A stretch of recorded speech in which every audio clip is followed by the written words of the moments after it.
come in? Yes. Good afternoon, sir. बैठिए, please बैठिए।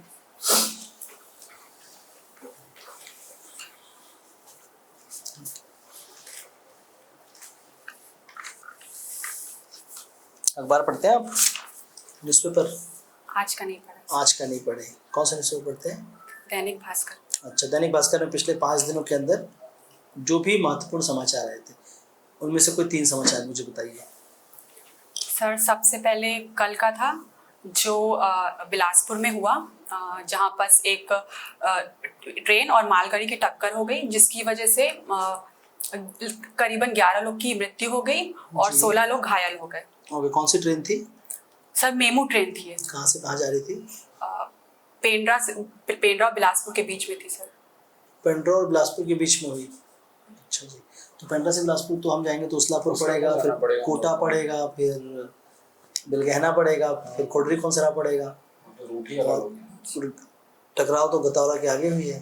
Sir, मैं फिर से एक बार देख लूँगा। कोरबा जा रही थी, कोरबा बिलासपुर के बीच की मेमो लोकल थी, है ना? ठीक है, हाँ। और दूसरा क्या अखबार में पढ़ा?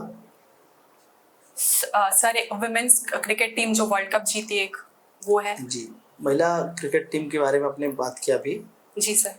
ठीक है, 15 सदस्य गए थे उसमें खेलने के लिए। जी। उनके नाम बताइए। सर, एक सबसे पहली जेमिमाया रॉड्रिगस थी, और स्मृति मंदाना, और चलिए कोई बात नहीं। इस विश्व कप में कितनी टीम्स पार्टिसिपेट की थी? कौन कौन से देश पार्टिसिपेट किए थे? सर सॉरी सर, अभी याद नहीं है। अभी याद नहीं आ रहा। याद था आपको? पहले याद था? हाँ सर, अभी याद नहीं आ रहा है। आपने देखा था वर्ल्ड कप, बस याद किया था पढ़ने के लिए? सर, पूरा मैच नहीं देखा था, बट थोड़ा बहुत उसके हाइलाइट्स देखे थे। अच्छा, हाइलाइट्स देखे थे। ओके, ठीक है। और तीसरा न्यूज़? एक तो आपने ट्रेन एक्सीडेंट बताया, वुमेन वर्ल्ड कप, और तीसरा?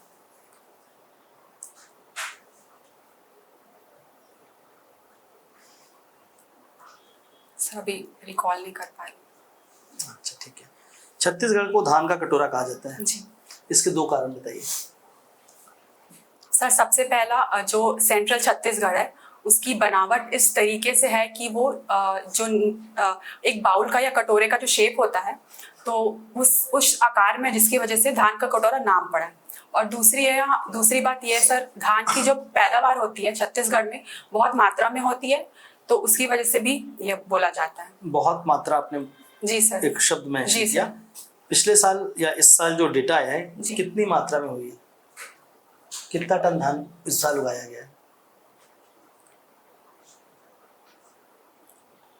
21 लाख टन। तुक्का मार रहे हैं आप? गेस कर रहे हैं या पढ़ा हुआ है? चलिए कोई बात नहीं। छत्तीसगढ़ में धान की बहुत सारी किस्मों को उगाया जाता है, ठीक है? उनमें से किसी 10 किस्मों के नाम बताइए।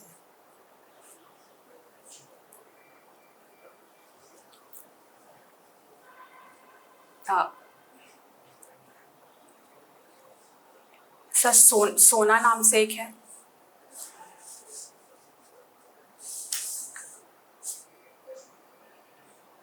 अभी रिकॉल नहीं कर पा रही। धान के कटोरे में धान के बारे में नहीं बता पा रहे हैं? अच्छा, धान कैसा फसल है? ट्रॉपिकल है, सब ट्रॉपिकल है? नहीं, खरीफ। ट्रॉपिकल है, सब ट्रॉपिकल है कि टेम्परेट है? हिंदी में बताओ इसे। नहीं सर। इंग्लिश बेटर है? हाँ, ट्रॉपिकल है, सब ट्रॉपिकल है या टेम्परेट है? सर, ट्रॉपिकल है। ट्रॉपिकल क्रॉप है। उसका ओरिजिन कहाँ से हुआ है? मेन किस कंट्री का बेसिक हुआ है? धान सर। Sir, China. चाइना?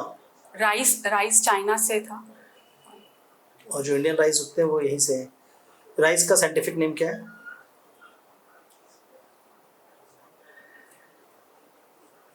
नहीं पता। चलिए कोई बात नहीं। पेंटिंग बनाना पसंद करते हैं? पेंटिंग में सबने मेंशन किया, क्या है पेंटिंग? क्या तो बनाना पसंद करते हैं, देखना पसंद करते हैं? सर, पेंटिंग बनाना। पेंटिंग बनाते हैं। कौन सी पेंटिंग बनाते हैं आप? सर, सीनरीज की। सीनरीज की? Water paint? वाटर और एक्रेलिक। वाटर और एक्रेलिक दोनों में करते हैं। अच्छा, ठीक है। एक्रेलिक पेंटिंग में क्या क्या आते हैं उसके अंदर, या कैसे बनाते हैं आप? सर, पहले एक्रेलिक पेंट ऐसा होता है, जनरली वो इजीली ड्राई हो जाता है और ज़्यादा देर तक होता है। तो बाद में अगर कुछ प्रॉब्लम्स हो गई या कुछ गड़बड़ी हो गई, तो वो करना थोड़ा कठिन होता है। तो हमेशा कोशिश करते हैं कि पहले से सब डिसाइड करके बिना कोई गड़बड़ी के वो करें। और एक्रेलिक कलर जो रहता है वो सर थोड़ा गाढ़ा रहता है, तो उसके हिसाब से हम कम मात्रा में भी ज़्यादा अच्छी पेंटिंग बन जाती है। ओके, इंडिया की सबसे सुंदर पेंटिंग मानी जाती है बनी ठनी, जी जिसको बोलते हैं भारत की मोनालिसा। जी। ये किस क्षेत्र से संबंधित है या कौन से स्कूल ऑफ पेंटिंग से रिलेटेड है? Sir Kishangarh school of painting से रिलेटेड है और राजा सावंत के नेतृत्व में बनाया गया था। Very good. पेंटिंग की जो के बारे में हम लोग अलग अलग बात करें तो आज वर्तमान में तो पेंटिंग को तो पूरा रिप्लेस कर गया है, जो हम डिजिटल टेक्नोलॉजी पे देखते हैं। तो डिजिटल मीडियम में पेंटिंग्स के रिलेटेड या कौन कौन सी चीजें चल रही हैं, या ऐप बता सकते हैं जो पेंटिंग से रिलेटेड ऐप है डिजिटल में? सर एक प्रोक्रिएट ऐप है, वो इनफैक्ट पेंटिंग के अलावा और भी डिजाइनिंग वगैरह में भी इस्तेमाल की जा सकती है। और सर रैंडम एप्स की स्केचिंग वगैरह के भी आते हैं, उसमें भी पेंटिंग का वो हो जाता है। कलरिंग एप्स के नाम पूछ रहा हूँ मैं। सर एक प्रोक्रिएट है, वो याद है मुझे। बाकी सर एक स्केच नाम से भी ऐप आता है, उसमें भी होता है। बाय डिफॉल्ट तो विंडो पेंट्स भी होते हैं। जी सर। विंडोज का तो अपना खुद का भी एक पेंट ऐप है ना, तो आपने सबसे पहले यूज किया होगा। आपने सबसे पहले वही यूज किया होगा, इवन आज भी यूज कर रहे हैं, उसका ही नाम नहीं बता रहे। सर मुझे लगा कि अभी एकदम लेटेस्ट। कौन कौन से स्कूल्स ऑफ पेंटिंग इंडिया में जो एग्जिस्ट करते हैं? सर मेजर तो 3 है, एक किशनगढ़, एक कांगड़ा जो कि हिमाचल के एरिया में है, और तीसरा सर एक वैसे तो राजस्थानी पेंटिंग, मेवाड़ और उड़ीसा की पेंटिंग्स भी है। मेवाड़ से सीधा उड़ीसा आप आ रहे हो तीसरा बोलकर। मेवाड़ आपका राजस्थान में, उड़ीसा इस उड़ीसा में भी होती है जहाँ वो। छत्तीसगढ़ में जो पेंटिंग है वो किस स्टाइल पे है? सर कहाँ से आप? जनरली सर बस्तर एरिया में गोंड जनजाति वगैरह वो लोग बनाते हैं पेंटिंग। और एक्चुअली हमारे यहाँ पर जो है वो बंगाल स्कूल ऑफ पेंटिंग से प्रभावित है, ठीक है, जिसके अंतर्गत खासकर कौन सी पेंटिंग बनाई जाती है बंगाल स्कूल ऑफ पेंटिंग को? सर मतलब आप टाइप पूछ रहे हैं कि बंगाल स्कूल ऑफ पेंटिंग के अंदर किस तरह के पैटर्न्स बनाए जाते हैं या कौन सी पेंटिंग सबसे फेमस है? सर आई गेस अगर मैं गेस करना चाहूँ तो कलरफुल रहती है सारी पेंटिंग, ज्योमेट्रिकल शेप्स में एकदम प्रिसाइज रहती है। आनंद मोहन बोस के बारे में जानते हैं पेंटिंग के रिस्पेक्ट में? छत्तीसगढ़ राज्य के कोई 2 फेमस पेंटिंग से रिलेटेड आर्टिस्ट के नाम बताइए। सर बेलूर मंडावी जी हैं। वो पेंटिंग से रिलेटेड है? जी सर। या कला से है, क्राफ्टिंग से है? सर वो पेंटिंग भी करते हैं, कला में से भी वो। नहीं तो मेन तो उसके लिए ना, पेंटिंग जो एकदम स्पेसिफिक पेंटिंग है। चलिए ठीक है, बताइए, नाम बताइए। कोई इशू? नर्मदा सोनसाई जी हैं। नर्मदा सोनसाई जी हैं, वो क्या बनाए हैं? सर पेंटिंग गोंद आर्ट बोलना चाहिए उसको अगर स्पेसिफिसिटी जाए तो। चितेर जनजाति के बारे में जानते हैं? जी। चितेर जनजाति, चितेर ट्राइब। जी सर। हाँ, उनके बारे में बताइए। सर उड़ीसा से ओरिजिन है उनका, और वो जो पेंटिंग करती हैं उनका बालपुर पेंटिंग नाम है। और सर वो लोग जनरली माइथोलॉजिकल एस्पेक्ट में पेंटिंग का जो थीम रहता है वो रहता है, और मूर्तिकला का भी काम करते हैं। अभी छत्तीसगढ़ में मूर्तिकला से रिलेटेड 2 बड़े त्योहार गए है ना, एक तो था नवरात्रि और दूसरा था गणपति। तो आप विजिट किए थे पंडाल? जितने भी थे, कोई पंडाल विजिट नहीं किए, क्यों? सर नहीं गए थे, मतलब बाय पासिंग रास्ते में जाते हुए देखा है, वैसे से पर्टिकुलर विजिट नहीं किया। अच्छा, फिर तो मतलब आपने अलग अलग स्टाइल्स नहीं देख पाए। पर मैंने जो ओवरव्यू देखा सर, इस बार बहुत कार्टूनिस्ट तरीके से और जनरली बाल गणेशा की प्रतिमाएं जो मैंने देखी वो थी इस बार ज्यादा अधिकतर जगहों पे। और कई जगह, रायपुर में एक जगह मैकेनिक्स का भी यूज करके आईज फ्लटरिंग वाली भी एक मूर्ति थी। ये गलत नहीं लगता आपको? ये कहीं ना कहीं कल्चर से भी छेड़छाड़, मतलब कल्चर को भी पॉल्यूट किया जा रहा है हमारे, ठीक है, कल्चर पोल्यूशन तो फेमस हुआ भी इससे ना, तो कल्चर से ये कल्चर को भी पॉल्यूट करता है। नंबर 2, कहीं ना कहीं जो रिलीजन एस्पेक्ट, जो आस्था का विषय है, उसको खराब करता है। आप कैसे देखते हैं इसको कि ये जो कार्टूनिस्ट गणेश बनाकर पंडाल पे लगाया गया? सर मुझे लगता है कि अगर किसी को अगर ऐसी मूर्ति बन रही है और अगर किसी को इससे प्रॉब्लम है या इशू है, तो अभी तक तो ऐसा कभी मैंने सुना नहीं है या किसी ने अभी इस पर आवाज उठाई नहीं है। तो ये तो बना ही नहीं ना, अब बना और बनते ही आवाज उठाया गया, कैसे बोल रहे हैं आप? नहीं सुना है? ऐसा भी हुआ रायपुर में कि कुछ पंडाल में जो मूर्तियां थी उसको पहले विसर्जित करा दिया गया। जो ये हुआ प्रशासन के द्वारा कि आप इसको पहले विसर्जित करो। क्योंकि कार्टूनिस्ट हाँ, रायपुर में एग्जाम्पल है। रायपुर में हुआ ये चीज, आप अखबार में पढ़ सकते हैं, तो आप बोले नहीं है। आप कैसे देखते हैं इसको?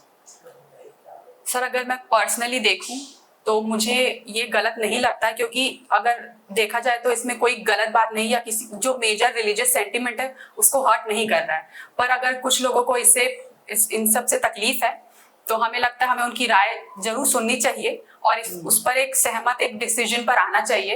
पर अगर मेरा पर्सनल ओपिनियन पूछा जाए तो मुझे नहीं लगता कि इनमें कोई गड़बड़ी थी या कुछ बुरा मानने वाली या कुछ रिलीजियस सेंटिमेंट्स को हर्ट करने वाली कोई चीज थी। आई थिंक सो ये नई पीढ़ी है, तो फिर अगर हम अब एक्सपेरिमेंट कर भी रहे हैं या लोगों को वो चीज अट्रैक्ट कर रही है बिना हार्म करे बिना, और तो फिर मुझे नहीं लगता इसमें कोई गलत बात है। नहीं, बट कहीं ना कहीं तो आप आस्था के विषय है ना, यहाँ पर something has to be maintain in the way it has to be maintain.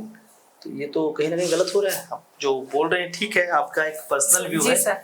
But अगर ये सेम चीज अगर आप किसी चीजों को मानते हैं जी और उसको वैसा प्रोजेक्ट किया जाए। नहीं सर, मैं मानती हूँ कि मेरा पर्सनल व्यू है, पर अगर कुछ डिसीजन लेना हो तो बिल्कुल ये मैं जरूर देखूंगी कि दूसरों की राय क्या है, उनको समझूंगी। और अगर ऐसा नहीं, अगर आपको प्रशासन से ये मान लीजिए कि आप वहाँ पर पोस्टेड होते उस दिन, उस एसडीएम की जगह जो वहाँ पर थे, आप एक एसडीएम बनकर होते और आपको सेम कुछ रिलीजन्स के लोग आकर बोलते कि इनसे आपत्ति है, इसे आप हटवाइए, तो आप उस समय क्या निर्णय लेते? उनको ये समझाते कि ये जो है वो उनका पर्सनल है, उन्होंने लगाया, आपको क्या प्रॉब्लम है, या आप उस समय क्या डिसीजन मेकिंग करते? क्योंकि आपका तो डिसीजन मेकिंग आपके विचारों से चलता है, आपका विचार बोलता है कि गलत नहीं है, तो आप क्या करते हैं? विसर्जन करवाते या नहीं करवाते? सर पहले तो उनको बात की जाती, समझाने की कोशिश की जाती, और अगर फिर भी अगर समझाने पर भी वो समझाते हैं आप? सर कंप्लेन कर रहे हैं या जो मंदिर जो वो लगाए थे, यहाँ दो पार्टी है ना, एक पार्टी वो जो कंप्लेन कर रही है, दूसरी पार्टी वो जिसने उस पंडाल को लगाया है। सर पहले तो मैं कोशिश करूंगी जो पंडाल लगाए हैं और जो कंप्लेन करी उनमें अगर आपसी में अगर कुछ बातचीत करके, वो बिल्कुल बात करने का, यानी उनका कहना विसर्जन करो, इससे ज्यादा हमको कुछ नहीं चाहिए और विसर्जन करवा ही करो, नहीं तो हम शासन के विरुद्ध जाएंगे। और गवर्नमेंट ने आदेश भी जारी कर दिया है। अभी तो आपको आप बताइए आपका सेंटीमेंट कहाँ पे जा रहा है? क्योंकि ये तो केस हुआ ना, इसलिए मैं आपसे पूछ रहा हूँ। जी सर, तो जैसे कि आपने बताया कि पहले विसर्जन कर दिया गया है, तो मुझे लगता है कि प्रशासन ने अगर पहले विसर्जन करके भी अगर किसी की भावनाओं को ठेस पहुंचाए बिना भी, तो पहले विसर्जन करना भी खराब बात नहीं है अगर देखा जाए तो विसर्जन करने से उनकी भावनाएं भी तो ठेस होगी, जिन्होंने इतना खर्च किया, जिन्होंने बनाया, उनका भी तो एक चीज था ना सर। तो फिर मुझे लगता है कि नई पीढ़ी के एक स्ट्रिक्ट डिसीजन लेना पड़ेगा। नहीं, आपने अभी एक चीज बोला कि नई पीढ़ी के गणेश है, तो नए लोगों के, तो नई पीढ़ी की गणेश तो फिर खत्म हो गए। चेंजेस कैसे होगा, परिवर्तन कैसे आएगा? सर तो मुझे लगता है एक स्ट्रिक्ट डिसीजन लेना पड़ेगा, चाहे वो किसी को, दोनों पार्टियों को हम लोग शायद तक अगर सेटिस्फाई नहीं कर पाएंगे तो एक का पक्ष लेना पड़ेगा। अच्छा जी, ठीक है। ओके, आपने इलेक्ट्रिकल इंजीनियरिंग भी किया है? जी सर। अच्छा, एक इलेक्ट्रिकल डिवाइस एक इलेक्ट्रॉनिक डिवाइस से कैसे अलग होता है? सर इलेक्ट्रॉनिक डिवाइसेस में डिवाइसेस लगते हैं जो जैसे कि चिप्स हो गया, ट्रांजिस्टर हो गया, डायोड्स हो गए। इलेक्ट्रिकल में अलग डिवाइसेस रहते हैं, रेजिस्टर, कैपेसिटर, वो सब रहते हैं। तो बेसिक मेन ये है। उसके बाद सर इलेक्ट्रिकल जनरली देखा जाता है बहुत ट्रेडिशनल वे हो गया, और जो आगे की जनरेशन है या आगे की जो देखा जा रहे हैं वो ज्यादा इलेक्ट्रॉनिक्स पर डिपेंडेंट है और ज्यादा उसी को बढ़ावा दे रही है। ट्रेडिशनल हो गया बोलना थोड़ा गलत नहीं होगा, क्योंकि हम तो पावर प्लांट के बिना चलेंगे नहीं। पावर प्लांट इलेक्ट्रिकल है। जी सर। इलेक्ट्रॉनिक इक्विपमेंट नहीं चलेगा उसके बिना। सर पावर प्लांट भी अगर थर्मल है तो वो ट्रेडिशनल में ही आएगा। तो ऐसा क्या डिवाइसेस चेंज हुए? तो आपको ना सेमीकंडक्टर बेस्ड इलेक्ट्रॉनिक्स मेनली है, और विदाउट सेमीकंडक्टर में आप इलेक्ट्रिकल डिवाइसेस यूज करते हैं, यही तो हो रहा है ज्यादा करके। जी सर। ठीक है ना, पावर देने के लिए उसकी जरूरत पड़ेगी। जी। ऐसा ट्रेडिशनल बट कोई गलत नहीं। ओके, ऐसे कोई 5 इलेक्ट्रिकल डिवाइस जो आप इस कमरे के अंदर देख पा रहे हैं, आप देख लीजिए अच्छे से, मुझे नाम बताइए। इलेक्ट्रिकल डिवाइस, इलेक्ट्रॉनिक्स में सर फैन और फैन सर, और जो लाइट्स हैं। लाइट इलेक्ट्रिकल है और इलेक्ट्रॉनिक्स में कौन से लाइट्स लगे हैं? एलईडी पैनल लगे हैं सर स्विच बोर्ड और कैमरा इलेक्ट्रॉनिक डिवाइस में आएगा। जी,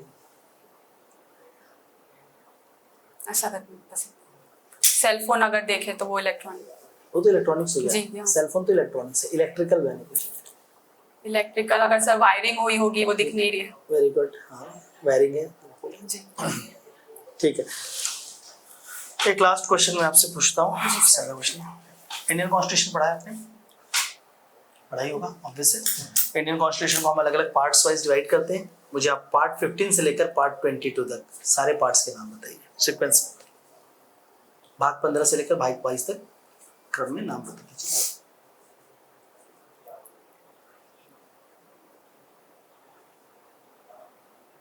पार्ट 15 क्या है?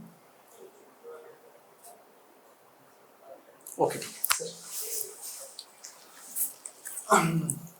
बीटेक इलेक्ट्रिकल, जी सर। उसके बाद सीधा प्रशासन में। क्यों? क्यों? सर पहले से मुझे इनोवेशन, प्रॉब्लम सॉल्विंग और स्किल डिसीजन मेकिंग में इंटरेस्ट था, तो वो देखकर मैंने इलेक्ट्रिकल इंजीनियरिंग या बीटेक बोल सकते हैं उसमें एंट्री। पर मैंने जब आगे की पढ़ाई करते हुए देखा तो मेरी रुचि ज़्यादा प्रशासनिक सेवा में की तरफ रही। तो जब मैं पढ़ते पढ़ते मुझे रियलाइज़ हुआ कि प्रशासनिक सेवा के थ्रू और मेरी इंजीनियरिंग की नॉलेज को करते हुए मैं एक इंटरसेक्शन पॉइंट पे पहुंच सकती हूँ, जहाँ दोनों स्किल्स को यूज़ करके एक बेहतर उत्कृष्टता की ओर बढ़ सकती हूँ। अच्छा, मतलब 2020 में आपने इंजीनियरिंग कंप्लीट की जी, है, सर। उसके बाद आपने कहीं जॉब अप्लाई नहीं किया? सर मिली थी मुझे हाँ। कॉलेज से प्लेसमेंट, बट मैंने लिया नहीं था। अच्छा, क्यों? मतलब प्रशासन में आने के लिए? जी सर, और भी कई इश्यूज थे इसलिए। तो आपसे कब से प्रिपेयर कर रही हैं फिर? सर मैं कोचिंग वगैरह मैं 2021 से कर रही हूँ। अच्छा। कोविड के टाइम पर था उस समय। उसके बाद सर मैंने 2024 मई से डेडिकेटेडली पढ़ाई की। अच्छा। पेंटिंग आपकी हॉबी है, रंगोली आर्ट हॉबी है आपकी? देखना या बनाना? बनाना सर। किस टाइप की रंगोली बनाती हैं आप?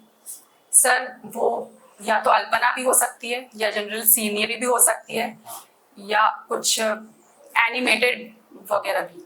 अभी आप बाहर बैठी थी, जी सर। वहाँ पर रंगोली बनी हुई थी, पेंटिंग रखी हुई है, पेंटिंग रखी हुई है। सर नहीं नोटिस किया। मधुबनी पेंटिंग है। मधुबनी पेंटिंग है, देखना चाहिए था आपको थोड़ा सा। आईओटी क्या होता है?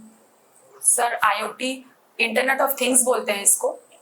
जनरली ये यूज सर हम लोग बहुत सारे डिवाइसेस को एक साथ ऑटोमेट करने के लिए, इट इज बिना, या तो वॉइस ऑटोमेशन के थ्रू हो सकता है, तो बिना हम लोग के ज्यादा एफर्ट्स के लिए या खुद मैनुअल वर्क करे बिना जब हम ऑटोमेशन कर सकते हैं, तो इंटरनेट ऑफ थिंग्स। अच्छा, ईवीएम के बारे में बहुत सारे अभी डिबेट चलते रहते हैं, हैकेबल है, नॉट हैकेबल है ना, बैलेट पेपर से करवा लो। जी सर। तो एज ए इलेक्ट्रिकल इंजीनियर आप बता सकती हैं कि ईवीएम सही में हैक हो सकता है कि नहीं? Is it possible? सर मुझे लगता है कि पॉसिबल है, बट अगर हम लोग इंजीनियरिंग पर्सपेक्टिव जी सर, मुझे लगता है पॉसिबल है, क्योंकि बहुत ही एडवांस हो चुकी है टेक्नोलॉजी आजकल। बट अगर हम लोग उसको अगर इसमें तो कोई वायर्ड कनेक्शन नहीं है, कोई चिप नहीं है, ऐसा कुछ भी नहीं है जिससे कनेक्शन एस्टेब्लिश हो, या कैसे हैक होगा? तो स्टैंड अलोन डिवाइस है, स्टैंड अलोन डिवाइस है, इलेक्शन कमीशन उसको सील करके देता है ना, कोई उसमें जंप नहीं कर सकता, खोल नहीं सकता। क्यों? सर पर मुझे ये लगता है कि ईवीएम को भी हम बेनिफिट ऑफ डाउट शायद ही दे पाएंगे। शायद दे पाएंगे? नहीं दे पाएंगे। हाँ, जी अच्छा, कोई बात। हाँ बताइए। तो मुझे लगता है कि सर बहुत सारे ऐसे और भी सेंसर्स हो गए हैं, या बहुत स्मॉल साइजेस के भी सेंसर चिप्स रहते हैं जो हो सकता है स्नीकिंग कर जाए वहां से। अच्छा।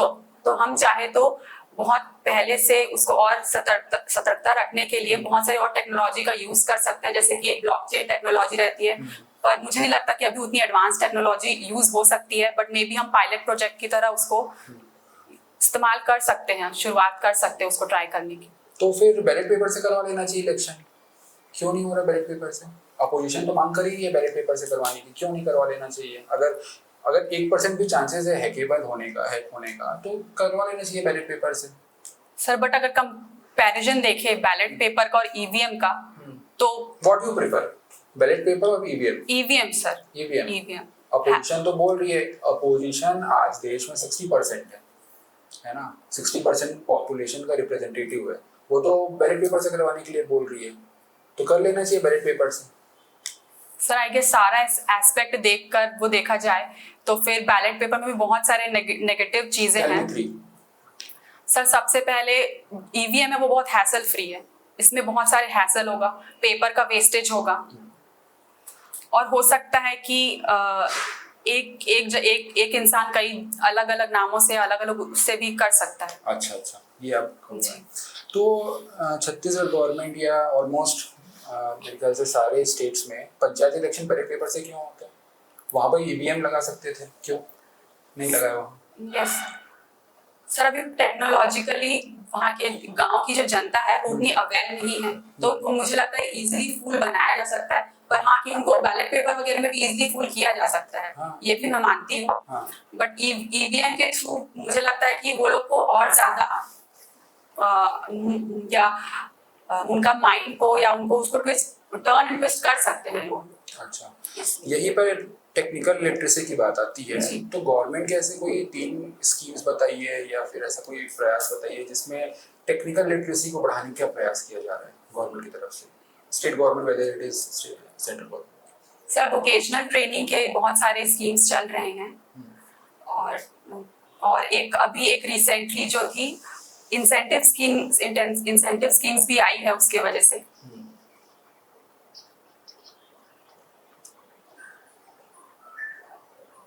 वोकेशनल ट्रेनिंग सर ST/SC छात्र छात्राओं के लिए भी हो रहा है।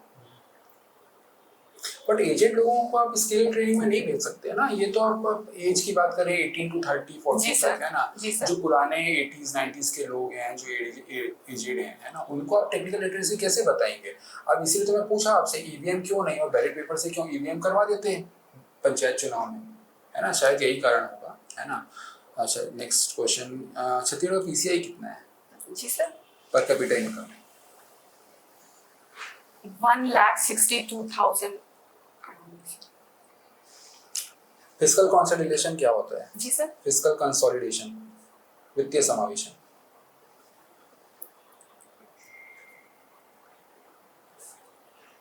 सर अगर वर्ड को अगर मैं डिकोड करूं तो फिजिकल और कंसोलिडेशन मतलब कि वित्तीय समावेशन जो आपने बोला, सारे जो फाइनेंशियल रिसोर्सेज भी नहीं बोलना चाहिए, ज्यादा मनी रिलेटेड जो चीजें हैं उसको एक जगह एकत्रित करना ताकि हम इजीली या तो एक डिस्ट्रीब्यूशन कर सके रिस्पेक्टिव की अलग अलग जगह।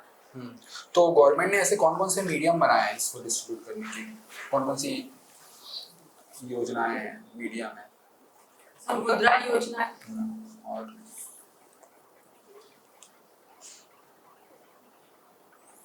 जो मेन है वो बताइए। जनधन योजना, DBT अकाउंट। अच्छा, राजकोषीय घाटा क्या होता है? Fiscal deficit. Fiscal deficit.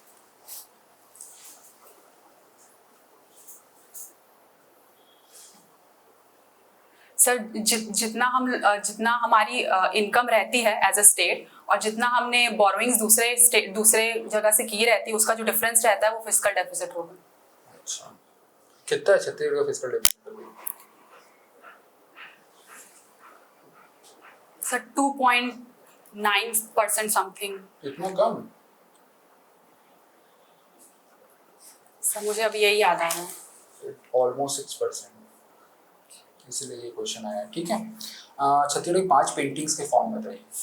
Chhattisgarh में जो 5 पेंटिंग्स के फॉर्म चलते हैं वो बताइए, जनजातियों में, ट्राइब्स में 5 नाम बताइए पेंटिंग्स के। सर वैसे तो वॉल पेंटिंग होती है जो म्यूरल आर्ट होता है वो, और एक हाथा करके पेंट जो औरतें अपने हाथ से करती है वो, एक आठे का नैया करके है वो 8 कृष्णास की जो आइडल्स रहते हैं उसके वो रहते हैं। और एक सरनाही रहती है सर वो।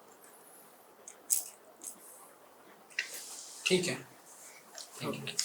ओके मुस्कान, कुछ चीज़ें अच्छी हैं और कुछ चीज़ें सुधार करनी है ना। जो बेहतर है वो है वॉइस अच्छा है, कॉन्फिडेंस लेवल भी अच्छा है, थोड़ा सा हेड मूवमेंट ज़्यादा कर रहे हो तो उसको थोड़ा सा स्टिर करेंगे।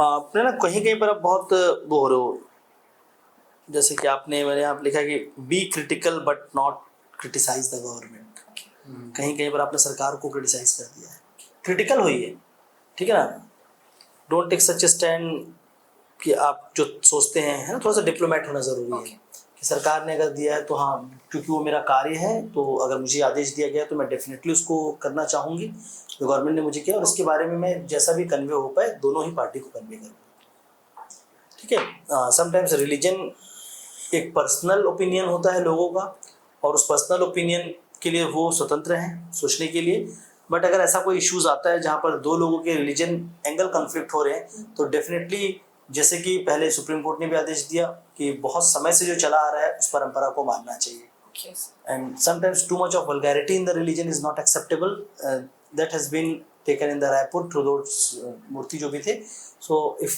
That thing happens then I will definitely stand with those things कि वो चीज़ें ना हो, है ना। तो कहीं कहीं ना, और दूसरा आपने एक वर्ड किया कि गांव के लोगों को फूल किया जाएगा, नहीं, फूल नहीं बोलना है, though the villagers has a less literacy, so वो धीरे हो सकता है कि उनको किसी भी तरीके से उसमें गलत तरीके से उनको यूज किया जा सकता है, मिस यूज किया जा सकता है, वर्ड्स का सर फूल चॉइस फूल वर्ड यूज नहीं करना है ना, जी सर, मतलब ऐसा है कि आप गाँव वालों को बहुत बेवकूफ समझते हो, ओके सर, ये ऐसा साउंड होता है।